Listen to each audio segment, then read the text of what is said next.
con David Saucedo, le digo, él es consultor en temas de seguridad, a quien le agradezco mucho la oportunidad de poder saludarlo para poder también, claro, compartir su opinión con usted, nuestra audiencia frecuente y ferviente.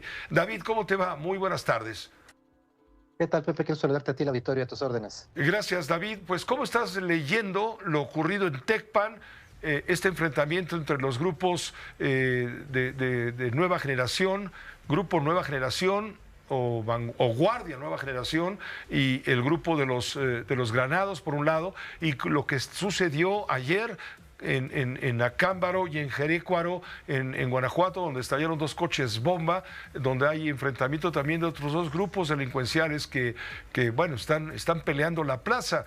¿Cómo leer lo que está pasando? Dice la presidenta de la República que lo ocurrido en Guanajuato no reúne las características del narcoterrorismo, pero tu opinión también, por supuesto, para nosotros es muy válida. Bienvenido. Hay una resistencia por parte de las autoridades estatales y federales a caracterizar estos ataques del día de ayer en Acámbaro y Jerecuaro como actos de narcoterrorismo. La razón esencial es porque tienen miedo de que haya una disminución en los flujos turísticos, en los niveles de inversión y que eventualmente en Estados Unidos se activen algunos protocolos de intervención que tienen ellos para poder actuar en contra de grupos del terrorismo internacional como Al-Qaeda, Hamas. Pero te diría lo siguiente. En primer término, la mala imagen de México ya existe en el exterior, es decir, no es que vayamos a escribir vamos a rayar una hoja en blanco, está completamente rayada desde hace tiempo. En segundo término, en Estados Unidos, quienes se oponen principalmente a la intervención armada y el uso del ejército para enfrentar a los cárteles mexicanos es el propio ejército de los Estados Unidos. Es decir, aun cuando hay voces que de manera recurrente exigen que el gobierno de los Estados Unidos ataque a los cárteles con su poderío y con su ejército, los propios militares se oponen porque no quieren arriesgar a su ejército a estar en contacto con el poder corruptor del dinero del narco. Por eso utilizan a sus instituciones civiles, la CIA, la Homeland Security, el FBI, para combatir a los grupos del crimen organizado. Con respecto a esta polémica que está encabezando la presidenta Claudia Sheinbaum de si son actos terroristas o no, desde hace 30 años en América Latina se utiliza este término, no se acuñó en México, se empezó a utilizar en Perú, en el combate que tuvo en su momento el Estado peruano contra el grupo de Sendero Luminoso, encabezado por Abimael Guzmán. Después, en las guerras de cárteles de Colombia de la década de los 90, en esta serie de ofensivas de Pablo Escobar y el cártel de Medellín en contra del Estado colombiano. También los periodistas académicos, la clase política, los medios de comunicación colombianos llamaban actos de narcoterrorismo justamente a estos ataques con bomba que utilizaba el cártel de Medellín para enfrentar a sus rivales. ¿Por qué le ponemos el prefijo narcoterrorismo? Como dice bien Omar García Harfuch, el terrorismo clásico busca objetivos políticos, ideológicos o religiosos. El narcoterrorismo lo que busca son objetivos económico-criminales. Pero si vemos lo que ocurrió ayer, estos coches bombas se depositaron en la vía pública con el objeto de matar personas, es decir, personas sin ningún tipo de vínculo criminal. La intención era infundir el terror entre la población, lo consiguieron. Movilizar a las autoridades de seguridad pública para que tomaran ciertas decisiones, también lo hicieron. No es algo nuevo el uso de tácticas de narcoterrorismo en México. Tú lo recordarás, en el caso de Guanajuato, el cártel de Santa Rosa de Lima lleva por lo menos una decena de coches bomba colocados en Irapuato, Celaya, Salamanca. Algunas han estallado, otras no. Pero entiendo perfectamente la renuencia de parte de la presidenta Claudia Sheinbaum para llamar narcoterrorismo a estos ataques, pero negar la realidad y tratar de ajustarla a nuestros deseos es algo muy mexicano, pero que no va a funcionar. ¿Qué es lo que opera en Guanajuato en esta disputa de los grupos? Bien lo dices tú, Santa Rosa de Lima, un grupo local, ahora nos cuentas de dónde surgió y cuál es el grupo que quiere desplazarlos y los que están generando esta batalla. ¿Cuál es el botín? ¿El huachicol principalmente, la extorsión? Son dos objetivos principales.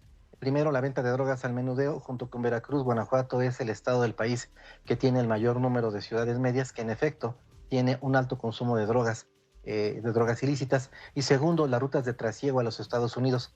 La red carretera de Guanajuato permite la interconexión de los puertos del Pacífico Sur, en donde llegan drogas, sobre todo cocaína de Sudamérica, pero también precursores químicos para la fabricación de fentanilo. Como Guanajuato está en el centro del país, justo en la zona del Bajío, esto permite el contacto por su red carretera con las ciudades de frontera. Estos son los dos puntos principales. Y el cártel de Santa Rosa de Lima en concreto tiene el dominio de una todavía en parte importante de Guanajuato. Hay una invasión desde hace tiempo por parte del cártel Jalisco Nueva Generación, pero estos municipios en concreto, Jerécuaro y Acámbaro, están en la órbita del cártel de Santa Rosa de Lima desde hace tiempo. Entiendo que el secretario Omar García Harfuch apenas está tomando conocimiento de los distintos fuegos, incendios que hay en el país. Este caso en concreto no creo que se deba a una disputa con el cártel Jalisco Nueva Generación. Más bien lo que percibo es que el cártel de Santa Rosa de Lima lo que trata de hacer es poner en su órbita de influencia a varios gobiernos municipales y mantener su anillo de protección política y policial, tal y como lo ha hecho en el pasado. Esto no es nuevo y no es exclusivo del cártel de Santa Rosa de Lima. Ahora sabemos que el lamentable secuestro, asesinato y decapitación del alcalde de Chilpancingo se dio justamente porque los ardillos querían someter al gobierno municipal a sus intereses criminales. Pues es esto exactamente lo mismo lo que está ocurriendo en Guanajuato. El cártel de Santa Rosa de Lima quiere tener a estos municipios de la región en donde ellos operan bajo su control y está mandando poderosos mensajes con la utilización de coches bomba cerca de instalaciones de seguridad pública de ambos municipios con el objeto de someterlos a una especie de sinergia criminal. Y en el caso de Tecpan, la disputa es por el tema del cultivo de la amapola, marihuana, en fin, principalmente, salvo lo que tú nos digas. Es posible, no lo descarto, sin embargo, el esquema que tiene el cártel Jalisco de intervención es más o menos este que presenciamos con estas terroríficas imágenes de este encuentro que tuvieron dos grupos armados. Parece que el cártel Jalisco finalmente está expandiéndose a Guerrero. Se me había hecho un poco extraño que el cártel Jalisco no interviniera ya para tratar de apoderarse de una jugosa rebanada de la actividad criminal del estado de Guerrero. Hay un debilitamiento de las mafias locales en esta entidad y lo hace bajo el esquema de franquicia. Lo que hace normalmente es mandar células, establecer una sinergia, alianzas con mafias locales y crean el cártel Guerrero Nueva Generación. Así como han creado en el pasado el cártel Aguascalientes Nueva Generación, el cártel Tijuana Nueva Generación, lo que hacen es hacer alianzas, conocer el terreno, establecer nexos con autoridades locales, sobre todo alcaldes, capturar y tener bajo su control a corporaciones de seguridad pública y una vez que tienen el conocimiento, los contactos políticos y policíacos, desaparecen la franquicia y ellos mismos encabezan la invasión. Lo que estamos viendo en Guerrero, me parece, es la invasión del cártel Jalisco Nueva Generación, una expansión de Nemesio Ceguera, alias El Mencho, aprovechando nuevamente los conflictos internos que tiene el cártel de Sinaloa en otras regiones. Por lo que alcanzo a percibir, las mafias locales de Guerrero detectaron de inmediato esto mismo que te estoy refiriendo y decidieron hacerle frente de inmediato. Y de ahí se desprenden estas imágenes que estamos viendo en pantalla. Las mafias locales organizándose para detener la invasión del cártel Jalisco Nueva Generación.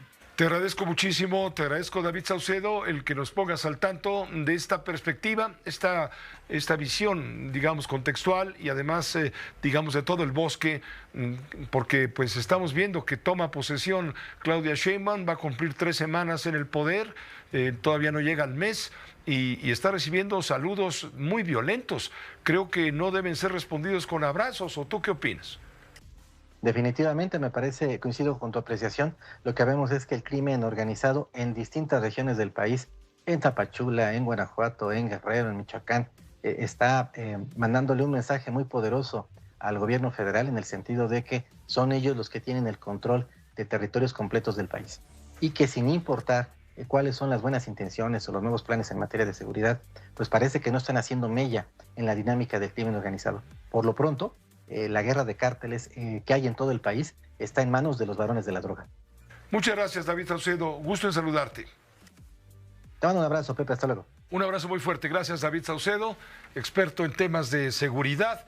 Tiene una visión muy dinámica de lo que está sucediendo en la realidad, sin ambajes y sin tendencias.